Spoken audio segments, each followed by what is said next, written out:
കഥയാരംഭിക്കുന്നത് high school ടീനേജറായ Tomy Riley എന്ന ഒരു പയ്യനെ പരിചയപ്പെടുത്തിക്കൊണ്ടാണ്. ടോമി തന്റെ അച്ഛനൊപ്പം മറ്റൊരിടത്തേക്ക് താമസം മാറ്റിയിരുന്നു. അതിനു പിന്നിൽ ചില കാരണങ്ങളുമുണ്ട്. ടോമി എത്തപ്പെട്ട ആ നെയ്ബർഹുഡ് പക്ഷെ അത്ര നല്ലതായിരുന്നില്ല. പയ്യന്മാർ കൂട്ടം കൂടുകയും വരുന്ന പുതിയ ആളുകളെ വീക്കായി അവർക്ക് തോന്നുന്നവരെയൊക്കെ ബുള്ളി ചെയ്യുകയും ഒക്കെ ചെയ്യുന്ന ഒരിടമായിരുന്നു അത്. അന്ന് ടോമി തന്റെ പുതിയ സ്കൂളിലേക്കുള്ള പാതയിൽ അത്തരത്തിലുള്ള കുറച്ചുപേരെ എതിരിടേണ്ട അവസ്ഥ വന്നു. അവർ ടോമിയെ ചെറുതായൊന്ന് ബുള്ളി ചെയ്യാനും ഉപദ്രവിക്കാനും ശ്രമിച്ചിരുന്നു. നിർഭാഗ്യവശാൽ സ്കൂളിൽ എത്തിയപ്പോഴോ ടോമിയെ നേരത്തെ ബുള്ളി ചെയ്യാൻ ശ്രമിച്ചല്ലോ അതേ ഗ്രൂപ്പിലുള്ള 3 പയ്യന്മാരുള്ള ക്ലാസ്സിലേക്കായിരുന്നു ടോമി എത്തപ്പെട്ടതും. അവർ ടോമിക്കെതിരെ ബുള്ളി ചെയ്യാൻ അവിടെയും എത്തി. ടോമി ഇരുന്ന ബെഞ്ചിൽ നിന്നും ടോമിയോട് മാറിയിരിക്കാൻ പറഞ്ഞു. പ്രശ്നം ഉണ്ടാക്കണ്ടെന്ന് കരുതി ടോമി മാറിയിരുന്നു. വീണ്ടും അവർ അവിടെ നിന്നും മാറിയിരിക്കാൻ പറഞ്ഞു. ടോമി വീണ്ടും മാറിയിരുന്നു. വീണ്ടും ആ പയ്യന്മാർ ടോമിക്കടുത്ത് ചെന്ന് അവിടെ നിന്നും മാറിയിരിക്കാൻ പറഞ്ഞു. അങ്ങനെ 4ാം തവണയായപ്പോ ടോമി ഇനി മാറില്ല എന്ന് തീരുമാനിച്ചുറപ്പിച്ചിരുന്നു. അത് പ്രശ്നക്കാരായ പയ്യന്മാരെ കുറച്ച് രോഷം കൊള്ളിക്കുന്നുണ്ട്. ഒരു ഫൈറ്റിനുള്ള സാധ്യത ഉടലെടുക്കുകയായിരുന്നു. അപ്പോഴേക്കും ക്ലാസ്സിലേക്ക് അധ്യാപിക കയറി വന്നതുകൊണ്ട് ഒരു പ്രശ്നമൊന്നും സംഭവിച്ചില്ല. പ്രശ്നക്കാരായ പയ്യന്മാർ മാറിയിരിക്കുമ്പോ വരാൻ പോകുന്ന ഇടവേള സമയത്ത് നിന്നെ ഞങ്ങൾ കണ്ടോളാടാ എന്നവർ പറയുന്നുമുണ്ട്. പറഞ്ഞ പോലെ തന്നെ ഉച്ചത്തെ ലഞ്ച് ബ്രേക്കിൽ പ്രശ്നക്കാരായ പയ്യന്മാർ തന്റെ ഗ്യാങ്ങിനെയും കൂട്ടിക്കൊണ്ടുവന്നു. പക്ഷേ ഭാഗ്യവശാൽ ടോമിക്കെതിരെ പ്രശ്നമുണ്ടാവുന്നതിന് മുമ്പേ ആ ഗ്യാങ്ങിനെതിരെ മറ്റൊരു ഗ്യാങ് കടന്നു ചെന്നിരുന്നു. സ്കൂളിൽ ഗ്യാങ് പോര് സ്വാഭാവികമായിരുന്നു. അവിടെ വെച്ച് ഗ്യാങ്ങുകൾ തമ്മിൽ ഒരു 1-on-1 ഫൈറ്റിനുള്ള അവസരം ഉടലെടുക്കുകയാണ്. ഗ്യാങ് ലീഡേഴ്സ് ആയിരുന്നു പരസ്പരം ഫൈറ്റ് ചെയ്യുക. വൈകാതെ ഫൈറ്റ് ആരംഭിച്ചു. കൂട്ടത്തിൽ ഒരു ഗ്യാങ് ലീഡർ മൂർച്ചേറിയ ആയുധങ്ങൾ ഉപയോഗിക്കാൻ പോലും മടിച്ചിരുന്നില്ല. വിവരമറിഞ്ഞ് വേഗത്തിൽ ടീച്ചേഴ്സ് അങ്ങോട്ടേക്ക് എത്തിയതുകൊണ്ട് ആരെങ്കിലും ഒരാൾ വിജയിക്കുന്നതിന് മുമ്പേ ആ ഫൈറ്റ് അവസാനിച്ചു. ടോമിയുടെ പ്രശ്നങ്ങളാകട്ടെ സ്കൂളിൽ തീരുന്നുണ്ടായിരുന്നില്ല. വീട്ടിലെത്തിയപ്പോ അവനെയും കാത്തുകൊണ്ട് കടപ്പിരിവുകാർ അവിടെ ഉണ്ടായിരുന്നു. ടോമിയും അച്ഛനും അങ്ങോട്ടേക്ക് താമസം മാറി വന്നതാണെന്ന് പറഞ്ഞല്ലോ. അതിന് പിന്നിലെ പ്രധാന കാര്യം അച്ഛൻ വരുത്തിവെച്ച കടക്കിണിയായിരുന്നു. അച്ഛൻ ചൂതാട്ടത്തിന് അടിമയാണ്. ചൂത് കളിച്ച് കുറേയധികം കടം വരുത്തി വെച്ചു. ടോമിയുടെ അമ്മയുടെ മരണശേഷമായിരുന്നു അത്. നിലവിൽ തോക്കുമായി വീട്ടിലേക്കെത്തിയ കടപ്പിരിവുകാരെ ടോമിക്ക് അതുകൊണ്ട് ഡീൽ ചെയ്യേണ്ടി വന്നു. ആദ്യഘട്ടത്തിൽ $1250 തുക തിരിച്ചടയ്ക്കണം എന്നാവശ്യപ്പെട്ട് അവർ പോയി. 2 ആഴ്ചത്തെ കുടിശ്ശികയുണ്ട്, അതെത്രയും വേഗം തിരിച്ചടയ്ക്കണം എന്നായിരുന്നു അവർ ഭീഷണിയുടെ സ്വരത്തിൽ പറഞ്ഞത്. രാത്രിയോടെ അവന്റെ അച്ഛൻ വന്നു. ഉറങ്ങുകയായിരുന്ന ടോമിയെ വിളിച്ചെഴുന്നേൽപ്പിച്ചു. ടോമിയോട് സ്നേഹത്തിലായിരുന്നു അച്ഛൻ പെരുമാറിയിരുന്നത്. സ്കൂളിലെ കാര്യങ്ങൾ എങ്ങനെയുണ്ടായിരുന്നു എന്ന് അച്ഛൻ തിരക്കി. കുഴപ്പമൊന്നുമില്ലായിരുന്നു എന്നായിരുന്നു ടോമിയുടെ മറുപടി. പക്ഷേ ടോമിയുടെ പറച്ചിലിൽ എന്തൊക്കെയോ പ്രശ്നമുള്ള പോലെ അച്ഛന് തോന്നിയിരുന്നു. അവനെന്തോ മറച്ചുവെക്കുന്നതായി തോന്നിയ അദ്ദേഹം വീണ്ടും ടോമിയോട് സത്യം പറയാൻ ആവശ്യപ്പെട്ടു. പിന്നാലെ ഉച്ചതിരിഞ്ഞ് വീട്ടിൽ വന്ന 2 കടപ്പിരിവുകാരുടെ കാര്യം ടോമി അച്ഛനോട് പറഞ്ഞു. $1250 എത്രയും വേഗം കൊടുക്കാൻ അവർ പറഞ്ഞിട്ടുണ്ട്, ഇല്ലെങ്കിൽ പ്രശ്നമുണ്ടാക്കുമെന്നാ പറഞ്ഞത് എന്നും അവൻ കൂട്ടിച്ചേർത്തു. അത് കേട്ടതും അച്ഛൻ കുറച്ച് അസ്വസ്ഥനാവുന്നുണ്ട്. തന്റെ മിസ്റ്റേക്ക് കാരണമാണ് അവരിപ്പോ ഈ അവസ്ഥയിലെത്തിയതെന്നും എല്ലാം താൻ എങ്ങനെയെങ്കിലും ശരിയാക്കിക്കോളാം എന്നും അച്ഛൻ അന്ന് ടോമിയോട് പറഞ്ഞു. ടോമിയുടെ അച്ഛൻ മറ്റൊരു നഗരത്തിൽ നല്ലൊരു ജോലി കണ്ടെത്തിയിരുന്നു. അത്യാവശ്യം നല്ല ശമ്പളമുള്ള ജോലിയാണ്. അങ്ങോട്ടേക്ക് മാറിയാൽ ഈ കടക്കിണിയിൽ നിന്നൊക്കെ വളരെ പെട്ടെന്ന് തന്നെ രക്ഷപ്പെടാം. താൻ പോവുകയാണ് എന്നറിയിച്ച് ടോമിയോട് അച്ഛൻ യാത്ര പറഞ്ഞു. കുറച്ചു നാളത്തേക്ക് തനിച്ചു ജീവിക്കാൻ ടോമിക്ക് മടിയൊന്നുമുണ്ടായിരുന്നില്ല. അച്ഛൻ ഒരുപാട് സാമ്പത്തിക ഭാരമുള്ളതിനാൽ ഒരു സഹായത്തിന് ടോമി തന്റെ കൂട്ടുകാരിയുടെ പാരന്റ്സിന്റെ ഷോപ്പിൽ പാർട്ട് ടൈം ജോലി ചെയ്തിരുന്നു.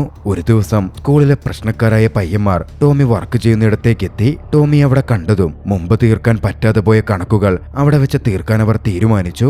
അവരുടെ പ്രകോപനം ഒഴിവാക്കാൻ ടോമി ശ്രമിച്ചതാണെങ്കിലും അവർ ആക്രമിക്കാൻ തുടങ്ങിയപ്പോ പിടിച്ചു നിൽക്കാൻ ടോമിക്കും തിരികെ ആക്രമിക്കേണ്ടി വന്നു. തന്നെ ഇടിച്ച് ചിരിച്ച് ആദ്യ 2 പേരെ ടോമി ഇടിച്ച് താഴെ വീഴ്ത്തി. 3ാമത്തെയാളെ ഇടിക്കാൻ ഒരുങ്ങിയപ്പോഴേക്കും അങ്ങോട്ടേക്കൊരാൾ ഓടി വന്ന് ഫൈറ്റ് തടഞ്ഞു നിർത്തിയിരുന്നു. ഗ്യാങ് മെമ്പേഴ്സ് അവിടെ നിന്ന് പോയി. ഫൈറ്റ് തടയാൻ വന്ന വ്യക്തി ടോമിയോട് സംസാരിച്ചു. ടോമി പ്രതിരോധിച്ച രീതി, ഫൈറ്റ് ചെയ്ത രീതി അയാൾക്ക് ഇഷ്ടപ്പെട്ടിരുന്നു. ജാക്ക് എന്നായിരുന്നു അയാളുടെ പേര്. ആളൊരു ലോക്കൽ ബോക്സിംഗ് പ്രൊമോട്ടർ ആണ്. പിന്നാലെ ടോമിയോട് അയാൾ സംസാരിച്ചു. ഇല്ലീഗൽ അണ്ടർഗ്രൗണ്ട് ബോക്സിംഗ് മാച്ചിലേക്ക് ടോമിയെ അയാൾ ക്ഷണിച്ചു.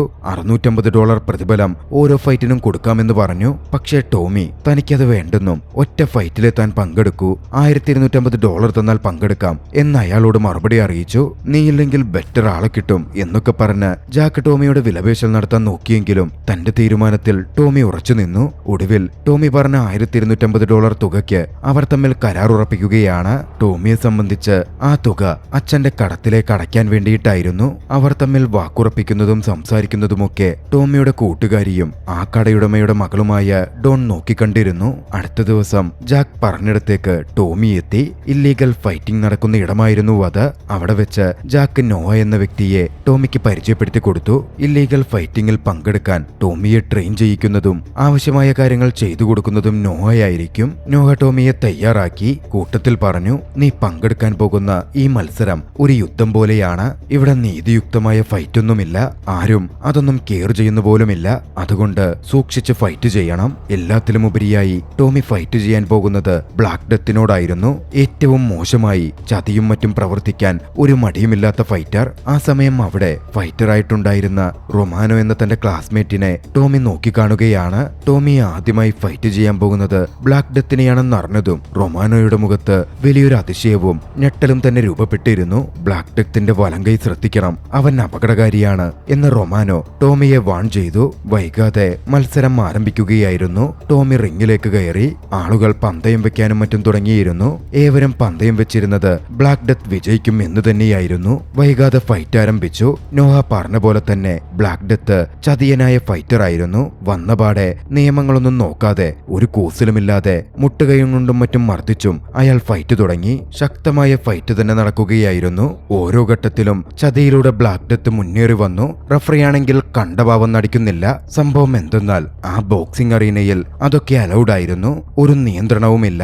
പക്ഷേ കുറച്ചു നേരത്തെ ഫൈറ്റ് കഴിഞ്ഞതും ബ്ലാക്ക് ഡെത്തിന് ഒന്നടിപതറി. ടോമി ആ അവസരം മുതലെടുത്ത് മുന്നേറി ബ്ലാക്ക് ഡെത്തിനെ അടിച്ച് ഒടുവിൽ നോക്കൌട്ട് ചെയ്ത് താഴെ വീഴ്ത്തി. ടോമിയുടെ ആദ്യ മത്സരം വിജയിക്കുകയായിരുന്നു. ഓരോ കാഴ്ചക്കാരും പന്തയം വെച്ചവരും ഇൻവെസ്റ്റേഴ്സും അടക്കം അവിശ്വസനീയതയോടെ ആ കാഴ്ച നോക്കിക്കണ്ടു. പിന്നാലെ വിജയഭാവത്തിൽ ടോമി കൈകൾ ഉയർത്തിയതും ഏവരും ആരവം മുഴക്കി. അടുത്ത ദിവസം ജാക്കിന്റെ ബോസായ മിസ്റ്റർ ഹോൺ ടോമിയെ കാണണമെന്ന് ആവശ്യപ്പെട്ടിരുന്നു. പേയ്മെന്റിന്റെ കാര്യത്തിന് വേണ്ടിയായിരുന്നു അത്. ഹോണിനെ കാണുവാൻ ടോമി ചെന്നു. തലേ ദിവസത്തെ ഫൈറ്റിൽ ടോമിയുടെ പെർഫോമൻസ് ഹോണിന് ഇഷ്ടപ്പെട്ടിരുന്നു. തനിക്ക് വേണ്ടി തുടർന്നും ഫൈറ്റ് ചെയ്യാൻ ഹോൺ ടോമിയെ ക്ഷണിച്ചു. നല്ലൊരു ഓഫറും കൊടുത്തു. പക്ഷേ തനിക്കാകെ വേണ്ടത് $1250 മാത്രമാണെന്നും ഇനി ഫൈറ്റ് ചെയ്യാൻ ഉദ്ദേശിക്കുന്നില്ല എന്നുമായിരുന്നു ടോമിയുടെ മറുപടി. പൈസയും വാങ്ങി ടോമി പോരുകയും ചെയ്തു. പോരുന്ന വഴിയിൽ ടോമി ഡോണിനെ കണ്ടു. ടോമി ഇല്ലീഗൽ ഫൈറ്റിൽ പോയത് ഡോണിന് പ്രയാസമുണ്ടാക്കിയിരുന്നു. പക്ഷെ ഡോണിനോട് ടോമി സംസാരിച്ചു. താൻ ഇനി ഇല്ലീഗൽ ഫൈറ്റിൽ പോവില്ലെന്നും അത് ആദ്യത്തേതും അവസാനത്തേതും മാത്രമായിരുന്നു എന്ന് ടോമി ഡോണിനോട് പറഞ്ഞു. പക്ഷേ ജാക്ക് അങ്ങോട്ടേക്ക് വന്ന് ടോമിയോട് ഉച്ചതിരിഞ്ഞ് ഹോണിനെ കാണണം, അത്യാവശ്യ കാര്യമാണെന്ന് പറഞ്ഞപ്പോ കാര്യങ്ങൾ മാറിമറയുകയായിരുന്നു. ടോമി ഹോണിനെ കാണാനെത്തി. അവിടെ വെച്ചാണ് കൂടുതൽ കാര്യങ്ങൾ ടോമി അറിയുന്നത്. അവരുടെ വീട്ടിലേക്ക് കടപ്പിരിവിന് വന്ന രണ്ടുപേരുണ്ടല്ലോ, അവർ ഹോണിന്റെ ആളുകളായിരുന്നു. ഹോണായിരുന്നു ടോമിയുടെ അച്ഛന് പണം കടം കൊടുത്തിരുന്നത്. മാത്രമല്ല മറ്റൊരു നഗരത്തിലേക്ക് പോയ ടോമിയുടെ അച്ഛൻ വീണ്ടും ചൂതുകളി തുടങ്ങുകയും $15,000 വീണ്ടും കടമുണ്ടാക്കി വെക്കുകയും ചെയ്തിട്ടുണ്ട്. ഹോൺ ടോമിക്ക് മുമ്പിലേക്ക് ഒരു ഓപ്ഷൻ വെച്ചു. ടോമി തനിക്ക് വേണ്ടി കുറച്ച് മാച്ചുകളിൽ ഫൈറ്ററായി നിന്നാൽ ടോമിയുടെ അച്ഛന്റെ ഈ കടമൊക്കെ താൻ എഴുതി തള്ളിയേക്കാം എന്നായിരുന്നു അത്. ടോമിക്ക് മുമ്പിൽ മറ്റ് ഓപ്ഷനൊന്നുമില്ല. ഹോണിന്റെ ആ ഓഫർ ടോമി സ്വീകരിക്കുകയാണ്. അവിടെ നിന്ന് തിരികെ പോകുമ്പോ തന്റെ സ്കൂൾമേറ്റ് ആയിരുന്ന ലിങ്കൻ എന്ന പയ്യനെ ടോമി നോക്കിക്കണ്ടു. ലിങ്കനെ കുറച്ച് ഗ്യാങ് മെമ്പേഴ്സ് ചേർന്ന് ആക്രമിക്കാൻ നോക്കുകയായിരുന്നു. അത് കണ്ടതും ടോമി അവനെ സഹായിക്കാൻ കൂടി. പക്ഷെ ഗ്യാങ് മെമ്പേഴ്സ് കുറേയധികം പേരുണ്ടായിരുന്നു. അതുകൊണ്ട് തന്നെ ഒടുവിൽ അവർ ഇരുവർക്കും അവിടെ നിന്ന് ഓടി രക്ഷപ്പെടേണ്ടി വന്നു. ഒരിടത്ത് സുരക്ഷിതമായി എത്തിയപ്പോ ലിങ്കനും ടോമിയും സംസാരിച്ചു. സംസാരത്തിൽ ആ ചെറുപ്രായത്തിൽ തന്നെ ലിങ്കൻ വിവാഹിതനായെന്നും കുട്ടിയടക്കമുണ്ടെന്നും ടോമി മനസ്സിലാക്കി. ഇല്ലീഗൽ ഫൈറ്റിംഗിൽ പങ്കെടുത്ത് ഫാമിലിയെ സപ്പോർട്ട് ചെയ്യാൻ പണമുണ്ടാക്കലായിരുന്നു ലിങ്കന്റെ ഐഡിയ. അന്ന് ലിങ്കന്റെ ഫൈറ്റ് ഉണ്ടെന്നും ലിങ്കൻ ടോമിയെ അറിയിച്ചു. അന്ന് ഇല്ലീഗൽ ഫൈറ്റിംഗ് നടക്കുന്നിടത്ത് ലിങ്കന്റെ ഫൈറ്റ് കാണാൻ ടോമി പോയിരുന്നു. തന്റെ എതിരാളിക്കെതിരെ പൊരുതി നിൽക്കാൻ ആദ്യഘട്ടത്തിലൊക്കെ ലിങ്കൻ ഒരുപാട് കഷ്ടപ്പെടുന്നുണ്ടായിരുന്നു. ഒടുവിൽ തന്റെ മികച്ച നീക്കങ്ങളിലൂടെ കുറേയധികം പരിക്കേറ്റെങ്കിലും എതിരാളിയെ കീഴ്പ്പെടുത്താൻ ലിങ്കന് കഴിഞ്ഞു. അപ്പോൾ മാത്രമായിരുന്നു ടോമിക്ക് സമാധാനമായത്. അത്രയും മുഖ്യ ആയപ്പോഴേക്കും ഹോണിനെ പറ്റി കൂടുതൽ വിവരങ്ങൾ അറിയണം എന്ന് ടോമിക്ക് തോന്നിയിരുന്നു. നോയയുടെ അടുത്തെത്തിയ ടോമി ഹോണിനെ പറ്റി വിവരങ്ങൾ ചോദിച്ചറിയാൻ തുടങ്ങി. അപ്പോഴാണ് ടോമി മനസ്സിലാക്കുന്നത് ഹോൺ മുമ്പ് ഒരു ബോക്സർ ആയിരുന്നു. ഒരേ ഒരു മത്സരത്തിൽ മാത്രമേ അയാൾ പരാജയപ്പെട്ടിട്ടുള്ളൂ. വേൾഡ് ഹെവി വെയ്റ്റ് ചാമ്പ്യൻ പോലുമായിരുന്നു. ഒരിക്കൽ മാത്രമേ ഫൈറ്റിൽ ഹോൺ പരാജയപ്പെട്ടിട്ടുള്ളൂ എന്ന് പറഞ്ഞല്ലോ. വൈകാതെ തന്നെ അയാളെ പരാജയപ്പെടുത്തിയ വ്യക്തിയെ വെല്ലുവിളിച്ച് റീമാച്ച് നടത്തി അയാൾക്കൊരു ലൈഫ് ലോങ് ഇഞ്ചുറി കൊടുക്കാൻ പോലും ഹോണൊന്നും മറന്നിരുന്നില്ല. അത്രയ്ക്കും ക്രൂരനായ ഫൈറ്റർ ആയിരുന്നു അയാൾ. ആ ഒരു സമയത്താണ് ഹോണിന് ലെഗ് ഇഞ്ചുറി ഉണ്ടാവുന്നത്. ഒരുപാട് ഓപ്പറേഷനും മറ്റുമൊക്കെ നടത്തിയെങ്കിലും അത് ശരിയാവാൻ കുറെ സമയമെടുത്തു. അപ്പോഴേക്കും ഹോണിന്റെ ഗോൾഡൻ ഏജും കഴിഞ്ഞുപോയിരുന്നു. അങ്ങനാണ് ബോക്സിംഗ് പ്രൊമോട്ടറായി അയാൾ മാറുന്നത്. അതാകുമ്പോൾ റിങ്ങിൽ ഇറങ്ങുകയും വേണ്ട, കുറെ പണം സമ്പാദിക്കുകയും ചെയ്യാം. ടോമി വൈകാതെ കൂടുതലായി പ്രാക്ടീസ് ചെയ്യാൻ തുടങ്ങിയിരുന്നു. തുടർച്ചയായി ടോമിയെ സ്കൂളിൽ കാണാതായതോടെ ഡോൺ കുറച്ച് വറീഡാവുകയും ചെയ്തു. ടോമി അന്വേഷിച്ച് ഡോൺ വീട്ടിലെത്തി. അന്ന് അവർ ഒരുപാട് സംസാരിച്ചു. ഫാമിലി പ്രശ്നത്തെ പറ്റിയും താൻ എത്തിപ്പെട്ട കുരുക്കിനെ പറ്റിയുമൊക്കെ ടോമി ഡോണിനോട് വിശദീകരിച്ചു. ഡോണിന് ഒക്കെ മനസ്സിലാവുമായിരുന്നു. അവർ തമ്മിലുള്ള അടുപ്പം കൂടുതൽ വർദ്ധിച്ചു വരാൻ തുടങ്ങി. ഇല്ലീഗൽ ബോക്സർ ആയതിൽ പിന്നെ ടോമിയുടെ ജീവിതം മെച്ചപ്പെടുകയായിരുന്നു. എല്ലാ സഹായത്തിനും ഡോൺ എപ്പോഴും അവന്റെ കൂടെ ഉണ്ടായിരുന്നു. അവർക്കിടയിൽ ഒരു റൊമാൻറ്റിക് റിലേഷൻഷിപ്പ് തന്നെ ഉടലെടുത്തു. ഇതിനിടയിൽ ബോക്സിംഗിൽ തന്നെയുള്ള തന്റെ സുഹൃത്തുക്കളായ റൊമാനോയും ലിങ്കനുമായും നല്ലൊരു സൗഹൃദവും ടോമിക്ക് വളരുന്നുണ്ടായിരുന്നു. നാളുകൾ അങ്ങനെ മനോഹരമായി കടന്നുപോകുമ്പോൾ ഒരു രാത്രിയിൽ അത് സംഭവിച്ചു. റൊമാനോയ്ക്ക് ഒരു ട്രാജഡി നേരിട്ടു. അന്ന് ഷോർട്ട് കട്ട് എന്ന പേരുള്ള ഒരു ഫൈറ്ററുമായിട്ടായിരുന്നു റൊമാനോ ഫൈറ്റ് ചെയ്തത്. റൊമാനോയോട് വളരെയധികം വെറുപ്പുള്ള വെറിയുള്ള ഒരു ഫൈറ്ററായിരുന്നു അയാൾ. ഫൈറ്റ് ആരംഭിച്ച് ആദ്യ 5 റൗണ്ട് റൊമാനോ മേൽക്കൈ നേടി നിന്നിരുന്നു. പക്ഷേ 5ാം റൗണ്ടിലെ ബ്രേക്കിൽ ഷോർട്ട് കട്ട് കുതന്ത്രങ്ങൾ പ്രയോഗിച്ചു. തന്റെ ഗ്ലൗസിൽ എന്തോ ഒരു ലിക്വിഡ് അയാൾ തേച്ചു. പിന്നീട് ഫൈറ്റ് തുടങ്ങിയപ്പോ റൊമാനോയെ ലോക്ക് ചെയ്ത് ഗ്ലൗസിലെ ലിക്വിഡ് മണപ്പിക്കാൻ ഷോർട്ട് കട്ട് ശ്രമിച്ചു. റൊമാനോ അത് മണത്തതും റൊമാനോയുടെ കാഴ്ച മങ്ങി. പിന്നെ റൊമാനോയ്ക്ക് നല്ല രീതിയിൽ ഫൈറ്റ് ചെയ്യാനേ സാധിച്ചില്ല. ഷോർട്ട് കട്ട് ക്രൂരമായി റൊമാനോയ്ക്കെതിരെ ഫൈറ്റ് ചെയ്തു. റൊമാനോയുടെ ശരീരത്തിൽ നിന്നും ചോര ചീറ്റി തെറിച്ചിട്ടും ഷോർട്ട് കട്ട് ഫൈറ്റ് നിർത്തിയില്ല. വളരെയധികം ക്രൂരതയോടെ റൊമാനോയ്ക്കെതിരെ അവൻ ഫൈറ്റ് ചെയ്തുകൊണ്ടേയിരുന്നു. ഇതെല്ലാം ടോമി പുറത്തുനിന്ന് കാണുന്നുണ്ടായിരുന്നു. റൊമാനോ സഹിച്ചുകൊണ്ടിരിക്കുന്നത് വീണ്ടും കണ്ടുകൊണ്ടിരിക്കാൻ പറ്റാതായപ്പോ റഫറി ഫൈറ്റ് നിർത്തുന്നില്ല എന്ന് കണ്ടപ്പോ ടോമി ഇടപെട്ടു. അവൻ കടന്നു ചെന്ന് ബെല്ലടിച്ചു. ഒടുവിൽ മാച്ച് അവസാനിച്ചു. ഷോർട്ട് കട്ട് വിജയിയായി പ്രഖ്യാപിക്കപ്പെട്ടു. പക്ഷേ അപ്പോഴേക്കും റൊമാനോ അബോധാവസ്ഥയിലേക്ക് പോയിരുന്നു. റൊമാനോ വേഗത്തിൽ ആശുപത്രിയിലേക്ക് മാറ്റപ്പെട്ടു. ആ ഒരു സമയത്താണ് ടോമിക്ക് അച്ഛനിൽ നിന്ന് ഫോൺ കോൾ വരുന്നത്. വേറെ പ്രശ്നമൊന്നുമില്ലാത്ത പോലായിരുന്നു അദ്ദേഹം ടോമിയോട് സംസാരിച്ചതും. തനിക്കിവിടെ കുറച്ചുകൂടി ജോലി തിരക്കുണ്ടെന്നും അതുകൊണ്ട് വേഗം തിരിച്ചു വരാൻ പറ്റില്ല എന്നുമൊക്കെ അദ്ദേഹം പറഞ്ഞു. അച്ഛനവിടെ ചോദ്യം കളിച്ച് കടം കൂട്ടിയിട്ടുണ്ട് എന്നൊക്കെ അറിഞ്ഞിട്ടും അച്ഛനെ ചോദ്യം ചെയ്യാൻ ടോമി തയ്യാറായില്ല. അടുത്ത ദിവസം റൊമാനോയെ കാണുവാൻ ടോമി ആശുപത്രിയിൽ ചെന്നു. അവനവിടെ അബോധാവസ്ഥയിൽ കോമ സ്റ്റേജിൽ കിടക്കുകയായിരുന്നു. തലച്ചോറിന് അവന് സാരമായി ക്ഷതമേറ്റിട്ടുണ്ട് എന്ന് ടോമി മനസ്സിലാക്കി. റൊമാനോയോട് ഇത്തരത്തിൽ ചെയ്ത വ്യക്തിയെ വെറുതെ വിടാൻ ടോമിക്കാവുമായിരുന്നില്ല. ഒടുവിൽ ടോമി പ്രതീക്ഷിച്ച പോലെ അവസരം ടോമിയെ തേടി എത്തുക തന്നെ ചെയ്തു. ടോമിയും ഷോർട്ട് കട്ടും ഫൈറ്റിനായി റിങ്ങിലെത്തി. ഇത്തവണയും ഗ്ലൗസിൽ ലിക്വിഡ് തേച്ചുള്ള തന്റെ ചതിപ്രയോഗത്തിന് ഷോർട്ട് കട്ട് ഒരുങ്ങിയിരുന്നു. പക്ഷെ അത് മുൻകൂട്ടി ടോമിക്ക് അറിയാമല്ലോ. അവനതിന് വഴിവെച്ചു കൊടുത്തില്ല. ഷോർട്ട് കട്ടിനെ തന്റേതായ രീതിയിൽ കെണിയിലാക്കി നല്ല രീതിയിൽ മർദ്ദിച്ചു. ഇത്തവണ നീതിപൂർവമല്ലാതെ വളഞ്ഞ വഴികളിലൂടെ പോലും ഷോർട്ട് കട്ടിനെതിരെ ടോമി പൊരുതി. ഷോർട്ട് കട്ടിന് സാരമായ പരിക്കേൽപ്പിച്ചു. ഒടുവിൽ ഷോർട്ട് കട്ടിനെ പരാജയപ്പെടുത്തി ടോമിയായിരുന്നു ആ മത്സരത്തിൽ വിജയിച്ചത്. റൊമാനോ വൈകാതെ അവരെ വിട്ടുപോയിരുന്നു. ടോമിക്ക് അതോടെ അവശേഷിക്കുന്ന ഒരേ ഒരു സുഹൃത്ത് ലിങ്കൻ മാത്രമായി മാറി. നാളുകൾ കടന്നു പോവേ ലിങ്കനും ഒന്ന് സംഭവിച്ചു. പരിശീലനത്തിനിടയിൽ ലിങ്കൻ കുഴഞ്ഞു വീണു. പരിശോധനയിൽ മുമ്പ് നടന്ന ഒരു ഫൈറ്റിൽ ലിങ്കന്റെ തലക്കേറ്റ പ്രഹരത്തിൽ ലിങ്കന്റെ തലയ്ക്ക് ക്ഷതമേറ്റിട്ടുണ്ട് എന്ന് തെളിഞ്ഞു. ലിങ്കനോട് ബോക്സിംഗിൽ നിന്ന് ഒരു 60 ദിവസത്തേക്കെങ്കിലും ഒഴിഞ്ഞു നിൽക്കാൻ ഡോക്ടേഴ്സ് അടക്കം പറഞ്ഞിട്ടുണ്ടായിരുന്നു. ലിങ്കൻ അത് പ്രവർത്തിച്ചില്ലെങ്കിൽ ലിങ്കന് പെർമനന്റ് ബ്രെയിൻ ഡാമേജ് സംഭവിക്കാം. പക്ഷേ ഹോണുമായി ലിങ്കന് കരാറുള്ളതാണല്ലോ. ലിങ്കനു വേണ്ടി മറ്റു ചില പദ്ധതികൾ ഹോൺ പ്ലാൻ ചെയ്തു വെച്ചിട്ടുണ്ടായിരുന്നു. അടുത്ത ദിവസം ടോമി ഫൈറ്റിന് എത്തിയപ്പോ താൻ ഫൈറ്റ് ചെയ്യേണ്ട വ്യക്തി മറ്റൊരു ബോക്സറിനൊപ്പം ഫൈറ്റ് ചെയ്യുന്നത് കണ്ട് അവനാകെ കൺഫ്യൂസ്ഡ് ആയിരുന്നു. അതെന്താ അങ്ങനെയെന്ന് ചോദിക്കാൻ ടോമി ഹോണിനടുത്തെത്തി. അപ്പോഴായിരുന്നു ഹോൺ തന്റെ പ്ലാൻ പുറത്തുവിടുന്നത്.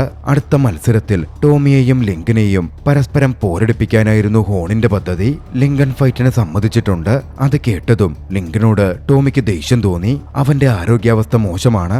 എന്നിട്ടാണ് അവൻ ഇത്തരത്തിൽ പ്രവർത്തിക്കുന്നത്. ഫൈറ്റിൽ ലിങ്കന് പ്രഹരമേറ്റാൽ അവനെന്തെങ്കിലും സംഭവിക്കുമോ എന്നുവരെ ടോമി ഭയന്നിരുന്നു. വീണ്ടും തന്റെ ഒരു സുഹൃത്തിനെ കൂടി നഷ്ടപ്പെടുത്താൻ അവന് സാധിക്കുമായിരുന്നില്ല.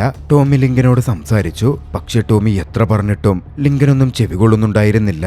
അത് ഹോണിന് മുമ്പിൽ തന്റെ സ്കില്ലുകൾ ഷോ ചെയ്യാനുള്ള ഗോൾഡൻ ഓപ്പർച്യൂണിറ്റിയാണെന്നും ഇതിൽ താൻ കഴിവ് തെളിയിച്ചാൽ തന്നെ പ്രൊഫഷണൽ ലെവലിലേക്ക് ഉയർത്താമെന്ന് ഹോൺ പറഞ്ഞിട്ടുണ്ട് എന്നും ലിങ്കൻ ടോമിയോട് പറഞ്ഞു. ലിങ്കന്റെ മനസ്സ് മാറ്റാൻ തനിക്ക് പറ്റില്ലെന്നറിഞ്ഞതും ടോമി വീണ്ടും ഹോണിന്റെ അടുത്തേക്ക് ചെന്നു. താനും ലിങ്കനും തമ്മിലുള്ള ഫൈറ്റ് വേണ്ടെന്ന് വെക്കാൻ ആവശ്യപ്പെട്ടു. പക്ഷേ ഹോൺ അതിനെ സമ്മതിക്കുന്നുണ്ടായിരുന്നില്ല. എല്ലാം ഹോൺ ഫിക്സ് ചെയ്തിരുന്നു. ഹോണിന്റെ കണ്ണിൽ ബിസിനസ് മാത്രമായിരുന്നു വലുത്. ഒടുവിൽ ആ ദിവസം എത്തി. ടോമിയും ലിങ്കനും തമ്മിലുള്ള ഫൈറ്റിന്റെ ദിവസം. ഇല്ലീഗൽ അണ്ടർഗ്രൗണ്ട് ഫൈറ്റിംഗിൽ ഏറ്റവും വലിയ ബിസിനസ് നടക്കുന്ന ദിവസമായി അത് മാറുകയായിരുന്നു. അന്ന് മത്സരം കാണാൻ ഡോണും അവിടെ ഉണ്ടായിരുന്നു. എല്ലാവരും വളരെ വലിയ ആവേശത്തിലായിരുന്നെങ്കിലും ടോമി മാത്രം ലിങ്കനെതിരെ ഫൈറ്റ് ചെയ്യുന്നതിൽ നിരാശയിലായിരുന്നു. ഫൈറ്റ് ആരംഭിച്ചിട്ടും ടോമി ലിങ്കനെതിരെ ഫൈറ്റ് ചെയ്തതേയില്ല. ഒഴിഞ്ഞുമാറി നിന്നുകൊണ്ടിരുന്നു. പലപ്പോഴും ലിങ്കന്റെ ഫൈറ്റ് കൊണ്ട് താഴെ വീണു. ടോമി തിരിച്ചടിക്കാത്തതിൽ ലിങ്കന് ദേഷ്യം വരുന്നുണ്ടായിരുന്നു. ടോമി തിരിച്ചടിച്ചാൽ മാത്രമാണല്ലോ തന്റെ കഴിവുകൾ ലിങ്കന് ഹോണിനെ കാണിച്ചു കൊടുക്കാൻ പറ്റുക. ഹോണിനും അത്തരത്തിൽ ഫൈറ്റ് പോകുന്നത് ഇഷ്ടപ്പെടുന്നുണ്ടായിരുന്നില്ല. ഓഡിയൻസിന്റെയും അവസ്ഥ അതുതന്നെയായിരുന്നു. പക്ഷേ ഹാഫ് ടൈം കഴിഞ്ഞ് സെക്കൻഡ് റൗണ്ടിലേക്ക് തിരിഞ്ഞപ്പോ ഹോൺ ഡോണിനടുത്ത് ചെന്ന് നിന്നു. തിരിച്ച് ഫൈറ്റ് ചെയ്തില്ലെങ്കിൽ ഡോണിനെ തട്ടിക്കളയും എന്ന് പറഞ്ഞ് ടോമിയെ ഭീഷണിപ്പെടുത്തി. പക്ഷേ എന്നിരുന്നാൽ തന്നെയും ടോമി ലിങ്കനെതിരെ ഫൈറ്റ് ചെയ്യുന്നുണ്ടായിരുന്നില്ല. ഒരൊറ്റ നല്ല പഞ്ച് അവന്റെ ജീവനെടുത്തേക്കും എന്ന് ടോമി ഭയപ്പെട്ടിരുന്നു. ഓഡിയൻസിനെയും ഹോണിനെയും ഒക്കെ സമാധാനപ്പെടുത്താൻ ലിങ്കന്റെ തലഭാഗമൊഴിച്ച് വയറിന്റെ ഭാഗത്തൊക്കെയായിരുന്നു ടോമി പഞ്ച് ചെയ്തതും. ടോമി ഇതിനിടയിൽ ലിങ്കനോട് പറഞ്ഞു, നിന്റെ ഈ ഭ്രാന്തമായ ഫൈറ്റ് നിർത്തുന്നുണ്ടോ? ഇതുകൊണ്ടൊന്നും ഒരു കാര്യവുമില്ല. നമ്മളിൽ ആര് മരിച്ചാലും ഹോണിന് അതിലൊന്നും ഒരു കാര്യവുമില്ല. അയാൾക്ക് പണം മാത്രമാണ് വേണ്ടത്. പക്ഷേ ലിങ്കൻ അവന്റെ വാക്കുകൾക്ക് പ്രതികരിച്ചത് അവന്റെ തലയിലിടിച്ചുകൊണ്ടായിരുന്നു. ടോമി എഴുന്നേറ്റ് വന്നു. ലിങ്കനെ പറഞ്ഞു മനസ്സിലാക്കുന്നതിൽ നിന്നും അവൻ പിന്മാറിയില്ല.